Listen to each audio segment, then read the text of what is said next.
Alright, hi. So welcome to my first ever video blog.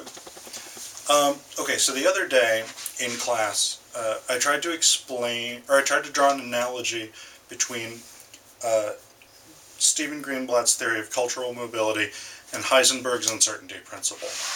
I didn't explain it very well, and so what I'm going to try and do in this first video blog is sort of flesh out the comparison. So, to start out, Heisenberg's uncertainty principle, and this is my sort of layman's understanding of it, but there's a link below the video with more information on it. So, and Heisenberg's uncertainty principle deals with the movement of particles. It's a physics thing, a quantum physics thing. So, this little star guy here is representing our particle. Now, the particle is moving along this line, this x-axis line here. So this is the movement of the particle.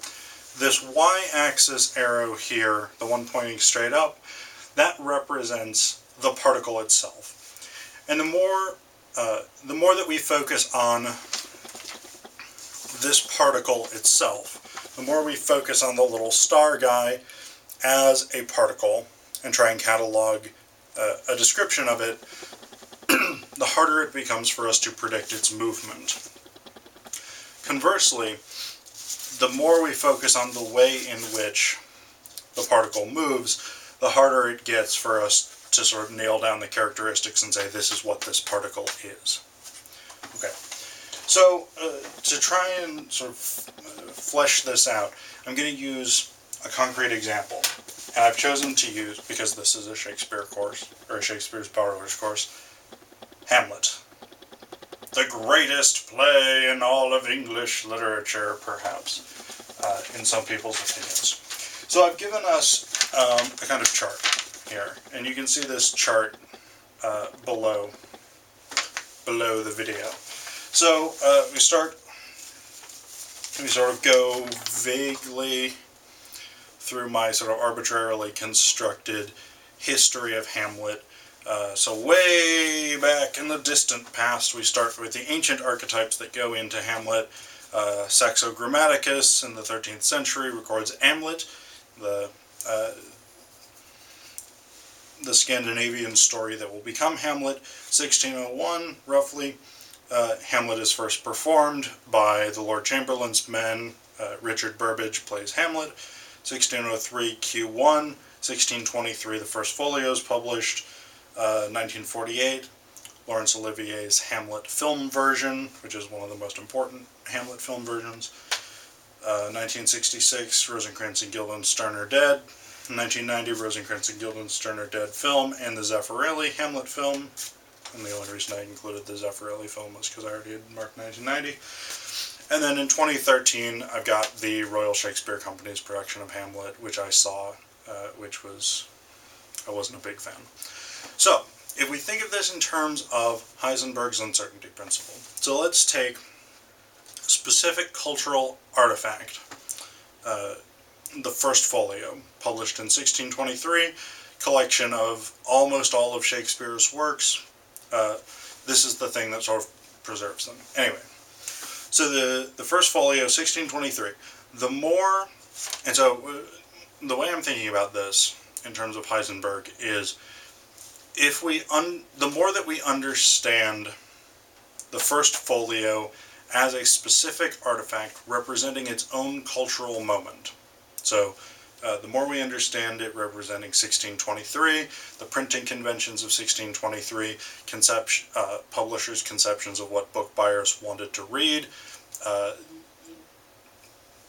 representation of Shakespeare's particular status at this moment in time, and so on and so on. The more we understand it as a specific cultural artifact in its own time and place, the more we lose track of it as part of a continuum of Hamlet. So the more we focus on the first folio as such, we lose track, or we start to lose track of Saxo Grammaticus, and the Rosencrantz and Guildenstern film is from 1990, we lose track of that sort of arc. Conversely, the more that we focus on the arc and think of Hamlet as a story that gets folded into later and later editions of itself. So the first folio gets folded into the Laurence Olivier film, which gets folded into Rosencrantz and Guildenstern Are Dead, and so on and so on. The less we are focused on something like the first folio existing in a specific cultural moment. Okay. It's not an exact comparison because literature is not quantum particles or whatever, but I think when we think of this in Greenblatt's terms, it becomes a bit clearer. So Greenblatt sets up this dialectic. So one method of sort of knowing or understanding history is the translatio imperiae, which is the notion that great empires get subsumed by empires that follow them. So Persia gets subsumed by Greece, which gets subsumed by Rome, which gets subsumed by the Byzantines, the Ottomans, and so on through the future. So the notion here is that the greatness of one empire keeps getting sort of rolled into the next. The opposite, the antithesis in this dialectic is the figura, which is a concept coming from medieval exegesis, which is basically the notion that it's a messianic notion. So this notion that there is an end point, and once you've reached that end point and identified it, everything that comes before it prefigured that end point.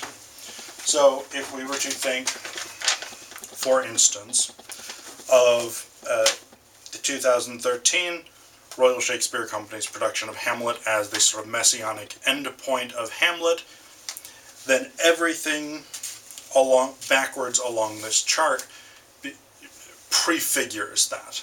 So everything is preparation for an indication of a representation of some aspect of this point. We could also, you can sort of arbitrarily mark this timeline anywhere. You could say the first folio is the end point of Hamlet, and then everything that comes after it is this sort of odd homage to that first folio. But the first folio is what's prefigured by the quarto version, the first performances, Saxo Grammaticus, etc., etc. So, so we've got the translatio imperiae, the sort of notion that, in this case, great works of art get subsumed by their descendants. So the first folio gets subsumed in Olivier's Hamlet, which becomes its own distinct work of art. It gets subsumed in, we'll say, the 1990 Zeffirelli film, and so on and so on. So that's translatio imperiae. The figura, I already talked about. So the first folio is the sort of messianic end point of Hamlet, and everything that comes after it is an homage, in the way that the saints are an homage to Christ in medieval theology. Now, what Greenblatt tries to do, he tries to create a synthesis between the translatio imperiae and the figura, and we can call that synthesis cultural mobility. And the way that I understand cultural mobility working is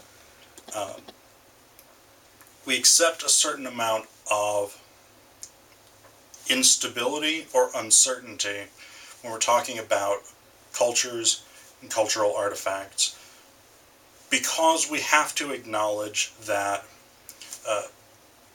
both they exist within their own specific cultural moments, so they have their own sort of figura quality, their own static, stable quality, and also that they move. So they have a sort of translatio imperiae. They are pulled from place to place and culture to culture and time to time, and they get reworked into different, new, unique cultural artifacts. And Greenblatt, I think, is arguing that the only way that we can understand cultures, or we can truly understand cultures, is by accepting this instability. And cultural artifacts are simultaneously solid and identifiable in their own place and time, and that they must continue to move between cultures. Thank you.